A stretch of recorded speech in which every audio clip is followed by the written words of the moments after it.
Hello, human-shaped friends.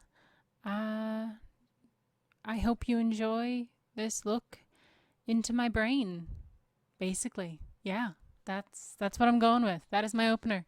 Enjoy this little look into my brain. Uh,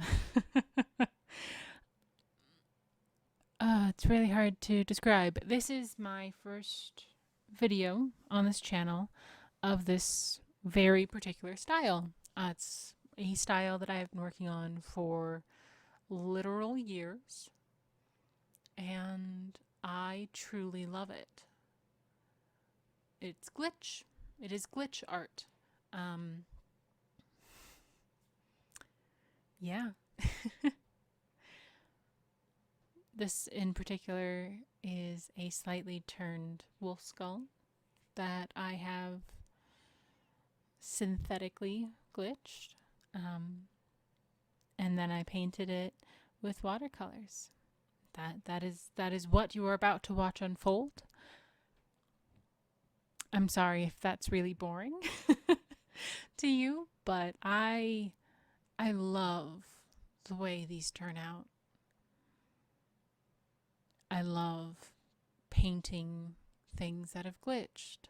The first time I interacted with images that had glitched, it was actually 100% organic. I had a thumb drive that had some images of my art that I had to upload to my website for a school project, and something happened from when I put the images on in one computer lab, ran across the school to get to the other computer lab because it wasn't going to close yet, and all of the images had this slight glitch to them, these errors in code, which just kind of sent me on this deep dive into how did that happen and how can I make that happen.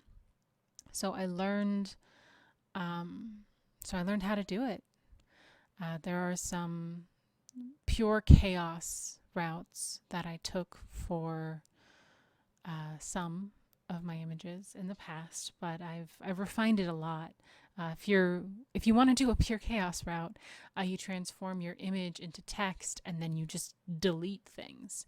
And then you transform it back into text and you do that back and forth, either until the image is unreadable, in which case, oh, you've gone too far, or until you have this chaotic mesh of colors and misplaced pixels. And I think it's beautiful. That's what I think it's beautiful, especially because it does happen somewhat naturally within computers. The flaw within computers. I mean, computers themselves are deeply flawed because we humans made them. And humans are very deeply flawed, but I don't know. I love the effect. I love the way that I can play with the colors, and I love seeing how far I can push it for what I'm creating to still be understood.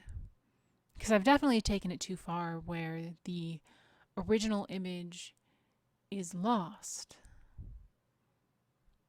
And I've also taken it not far enough where it looks like an accident. I think I found a solid groove with it, though. You'll definitely be seeing more of these just because I fall into these paintings when I make them.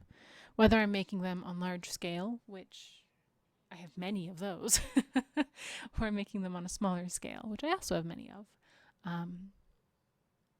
These are my zen. These are my happy place.